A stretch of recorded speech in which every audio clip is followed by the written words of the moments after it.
శ్రీ గురుభ్యో నమ. శ్రీ మహాగణాధిపతయే నమః. ఓ జనక మహారాజా, ఉద్భూత పురుషునికి ఆ మునులలో ఉన్నటువంటి ఆంగిరస మహాముని ఇంకా కొంత కర్మానుష్ఠ ఫలాన్ని గురించి వివరిస్తూ ఉన్నాడు.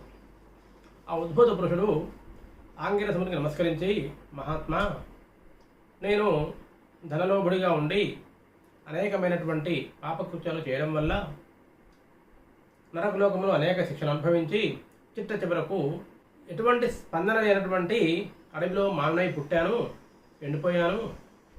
తర్వాత మీ దృష్టి నా మీద పడ్డం వల్ల నన్ను తీసుకొచ్చి దేవాలయంలో దీపస్తంభంగా పెట్టారు. అలా మీ దృష్టి పడ్డం వల్ల, అలాగే మీ స్పర్శ వల్ల కార్తీక పౌర్ణమి నాడు నా మీద ఆ దీపాన్ని ఉంచడం వల్ల, ఆ పుణ్యం వల్ల మళ్ళీ నాకు మానవ జన్మ లభించింది.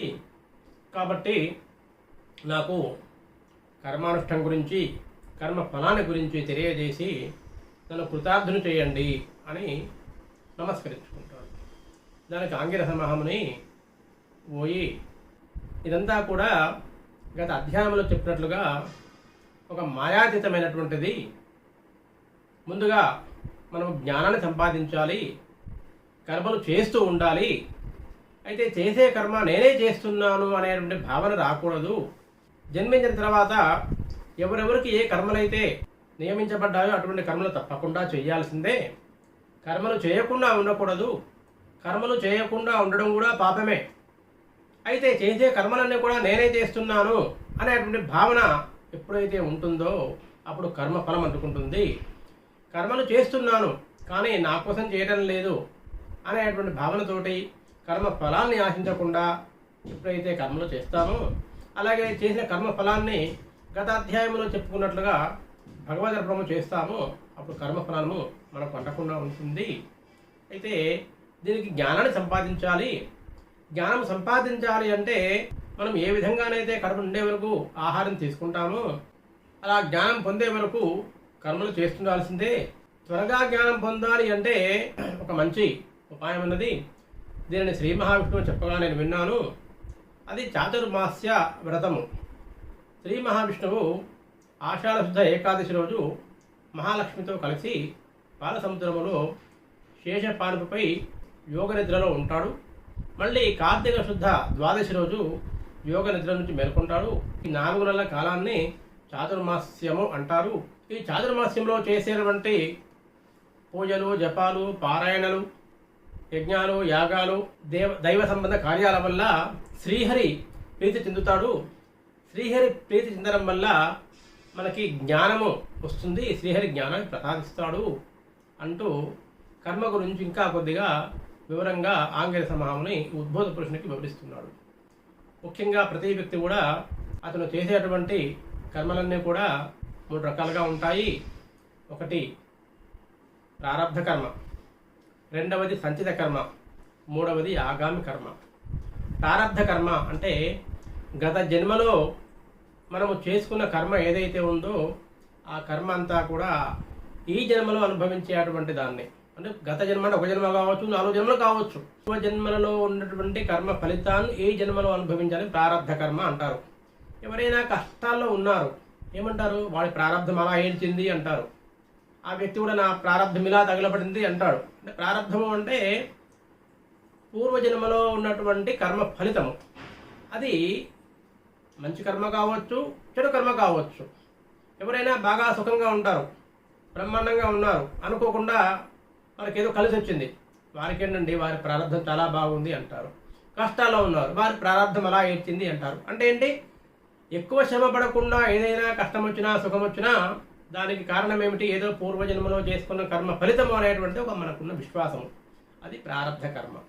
ఆ ప్రారబ్ధ కర్మను అనుభవించవలసిందని పూర్వజన్మలో మనము చేసిన కర్మ అలాగే ఉంది, అది ఈ జన్మలో అనుభవించడము ప్రారబ్ధ కర్మ. రెండవది సంచిత కర్మ. అంటే ఈ జన్మలో మనం కొన్ని పనులు చేస్తున్నాము, మరి ఈ పనులలో వాటికి సంబంధించినటువంటి ఫలితాలు కొన్ని అనుభవిస్తున్నాము, కొన్ని అలాగే మిగిలిపోతున్నాయి. అలా మిగిలిపోయినని సంచితము అంటే కూడబెట్టడము, క్యుములేటివ్. అవన్నీ కూడా కూడుతూ ఉంటాయి, సంచితం అవుతూ ఉంటాయి. ఒక బ్యాగ్లో, ఒక సంచిలో అవన్నీ పురుగుపడుతూ ఉంటాయి. ఇవన్నీ కూడా ఈ జన్మ అయిన తర్వాత వచ్చే జన్మకు ప్రారబ్ధ కర్మగా మారుతాయి. అంటే గత జన్మలో ఉండే సంచిత కర్మలు తర్వాతి జన్మకు ప్రారబ్ధ కర్మ. ఈ జన్మలో సంచిత కర్మలన్నీ తర్వాత జన్మకు ప్రారంధ కర్మ. ప్రారంధ కర్మ గత జన్మలో ఉన్నటువంటి చేసినటువంటి కర్మ ఫలితాలు, గత జన్మ నుండి వచ్చినటువంటి కర్మ ఫలితాలు ప్రారంధ కర్మ. ఈ జన్మలో చేసిన వాటికి అనుభవిస్తూ మిగిలిపోయినవి ఏవి ఉన్నాయో అవన్నీ సంచిత కర్మలు. ఇక మూడవది ఆగామి కర్మ.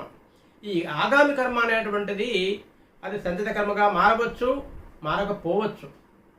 అది ఎలా ఉంటుంది అనేది మన చేతిలో ఉంటుంది. దీనికి ఒక చిన్న ఉదాహరణ చెప్పాలి. అంటే ఆ కర్మ ఎటువైపోయినా తిరుగుతుంది. ఎలా తిరుగుతుంది అంటే, ఉదాహరణకు ఒక వ్యక్తి ఒక బ్యాంకు లోన్ తీసుకుంటాడు, ఇంటి కోసం బ్యాంకు లోన్ తీసుకున్నాడు. తీసుకున్న తర్వాత పద్ధతి ప్రకారంగా ప్రతి నెల ఇన్స్టాల్మెంట్స్ పే చేయాలి. గడువు వరకు కనుక అతను ఇన్స్టాల్మెంట్స్ పే చేసి ఏమవుతుంది, బ్యాంకు వాళ్ళు మాటగా రిలీజ్ చేస్తారు, ఆ ఇంటికి అతను అబ్సల్యూట్ ఓనర్ అవుతాడు. అలా కాకుండా ఒక 2-3 సంవత్సరాల పాటు ఆ ఇన్స్టాల్మెంట్స్ కట్టి తర్వాత అతను ఆపేశారు అనుకోండి ఏదో ఆర్థిక ఇబ్బందుల వల్ల, ఇంకో 2-3 సంవత్సరాల తర్వాత బ్యాంకు వాళ్ళు నోటీసులు ఇస్తారు, ఆ ఇంటిని వేలం వేస్తారు. అప్పటి వరకు ఆ ఉన్నటువంటి లోన్ మీద అసలు వడ్డీ, చక్రవడ్డీ, ఆ వడ్డీ, ఈ వడ్డీ, ఖర్చులు అన్నీ మొత్తం కలిపి ఆ ఇల్లు వేలం వేస్తే వచ్చినటువంటి డబ్బు నుంచి మినహాయించుకొని ఏదో మిగిలింది ఏమైనా ఉంటే అది ఈ ఓనర్కి ఇస్తారు. ఇక్కడ ఏమైంది, ఆగామి కర్మ. ఇంటి యజమాని సక్రమంగా కనుక ఇన్స్టాల్మెంట్స్ పే చేసినట్లుంటే ఇంటికి ఓనర్ అవుతున్నాడు. అలా చేయనట్లుంటే ఆ ఇల్లు పోతుంది. అంతకుముందు ఇంటి మీద పెట్టిన పెట్టుబడి కూడా కొన్ని ఖర్చుల రూపంలో ఇంకా లాస్ అయిపోయి ఇంకా తక్కువగా అతనికి అమౌంట్ వస్తుంది, ఇల్లు లేనివాడు కూడా అవుతాడు. ఇది ఆగామి కర్మ అంటారు. ఏ విధంగా అయినా తర్వాత ఇప్పుడు చేసేటువంటి కర్మ తర్వాతి కాలంలో ఇటు మారుతుందా అటు మారుతుందా ఎలా అవుతుంది అనేటువంటిది ఆగామి కర్మ. ఇలా 3 రకాల కర్మలు ఉంటాయి. కాబట్టి సాధ్యమైనంత వరకు ఈ ప్రారంధ కర్మను అనుభవించవలసిందే. సంచిత కర్మను తగ్గించుకోవాలి, ఆగామి కర్మను పుణ్యకర్మగా మార్చుకోవాలి. ఇక్కడ ఇంటి ఓనరు పుణ్యకర్మ, ఇల్లు వేరేమేశారు పాపకర్మ, ఇష్టం లేనటువంటిది, కష్టమైనటువంటిది. అది అయితే మరి కర్మఫలాలు అనుభవించవలసిందేనా, అనుభవించకుండా ఉండలేమా అంటే అనుభవించవలసిందే. కానీ కర్మ ఫలితం ఇంటెన్సిటీ తగ్గించుకోవడానికి అవకాశం ఉంటుంది. ఎలా ఉంటుంది, పుణ్యకార్యాలు చేయడం వల్ల, దేవకార్యాలు చేయడం వల్ల, ఇతరులకు ఉపకారం చేయడం వల్ల, 10 మంది మంచిని కోరడం వల్ల, దానాలు చేయడం వల్ల, ధర్మాలు చేయడం వల్ల కొంత పుణ్యం లభిస్తుంది. ఆ పుణ్యం వల్ల ఈ ప్రారబ్ధ సంచిత కర్మల్లో ఉండే పాపకర్మల ఇంటెన్సిటీ తగ్గుతుంది. ఎలా తగ్గుతుందండి అంటే, ఒక వ్యక్తి స్కూటర్ మీద నుంచి రోడ్డు మీద వెళుతున్నప్పుడు ఒక యాక్సిడెంట్ అయ్యింది. లారీ కింద పడ్డాడు, యాక్సిడెంట్ అయినప్పుడు ప్రాణం పోవచ్చు, కాలు విరగవచ్చు, తలకు బ్రెయిన్ డ్యామేజ్ కావచ్చు, చెయ్యి విరగవచ్చు, వేలు విరగవచ్చు, ఏం లేకుండా చిన్న చిన్న దెబ్బలతో బయటపడవచ్చు. అన్ని యాక్సిడెంట్లే. అది లారీ కింద పడ్డా, తనే స్కిడ్ అయి పడ్డా, లేదా ఏదైనా కారు గుద్దిందా, లేదు ఒక మనిషి అడ్డం వచ్చాడా, అన్ని యాక్సిడెంట్లే. మనము పేపర్లో చూస్తుంటాము, ఊరికే స్కిడ్ అయి పడి కూడా మరణించిన వాళ్ళు ఉంటారు, పెద్ద యాక్సిడెంట్ అయి కూడా జీవించిన వారు ఉంటారు. మరి ఇది ఏంటిది, యాక్సిడెంట్లో కర్మ ఫలమే కదా, ఇంటెన్సిటీ. చేసిన కర్మ ఫలం యొక్క ఇంటెన్సిటీ తగ్గే అవకాశం, అంటే యాక్సిడెంట్ కావడం ఖాయం అనుకుందాం, కానీ దానికి వచ్చే ఫలితం అనేది ఏలు గీరుకుపోయిందా, మోచే గీరుకుపోయిందా, వేలు పోయిందా, కాలు పోయిందా, చెయ్యి పోయిందా, బ్రెయిన్ డ్యామేజ్ అయిందా, శరీరం పోయిందా, ఏమైంది అనేటువంటిది. ఇది కర్మ ఫలాల్లో, కర్మ ఫలం అనుభవించడంలో తేడాలు. ఇటువంటిది ఎలా వస్తుంది అంటే, కేవలము భగవదారాధన, భగవత్ స్తోత్ర పారాయణ, నామపారాయణ, సదా మనస్సులో ఒక భగవన్నామాన్ని స్మరించడము, పుణ్యకార్యాలు చేయడము, ఇతరుల శ్రేయస్సును కోరుకోవడము, ఇతరులకు సహాయం చేయడము, మంచి పనులు చేయడము, దీనివల్ల లభిస్తుంది. సదా భగవన్నామాన్ని స్మరించడం వల్ల, భగవత్ పారాయణ వల్ల, భగవత్ కృపను మనము పొందడం వల్ల అదంతా మనకు ఒక రక్షణ కవచంలాగా ఉంటుంది. ఆ రక్షణ కవచం అనేది మనకు ఒక ప్రొటెక్షన్ లాగా ఉండి మనం రక్షిస్తూ ఉంటుంది అనేటువంటిది. ఆ విధంగా ఈ కర్మ ఫలితాలు అనేటువంటివి ప్రారబ్ధ కర్మ, సంచిత కర్మ, ఆగామి కర్మ ఉంటాయి. ఈ కర్మ ఫలితాలని మనం ఎలా అనుభవించవచ్చు, ఇంటెన్సిటీ ఎలా తగ్గించుకోవచ్చు అనేటువంటిది కేవలము మన చేతిలో మాత్రమే ఉండేటువంటిది. ఆ విధంగా జీవితాన్ని సార్థకం చేసుకుంటూ జ్ఞానాన్ని పొంది ఆత్మ వేరు, శరీరం వేరు, ఈ శరీరం అంతా కూడా ఆత్మను నేను, ఈ ఆత్మ ధరించిన శరీరం ఇది. కాబట్టి ఈ ఆత్మకు మళ్ళీ జన్మ లేకుండా ఉండాలి అంటే ఈ శరీరంతో మనం ఏమి చెయ్యాలి, ఎలా ఉండాలి అనే జ్ఞానాన్ని సంపాదించుకునేందుకు భగవంతుడు ఇచ్చినటువంటి ఈ మానవ జన్మను సార్థకం చేసుకొని మరజన్మ లేకుండా మోక్షాన్ని సాధించడమే మానవ జన్మ ముఖ్య ఉద్దేశము అని ఆంగిరస మహాముని అద్భుత పురుషునికి వివరించాడయ్యా జనక మహారాజా అని వశిష్ఠ మహాముని పేర్కొన్నాడు.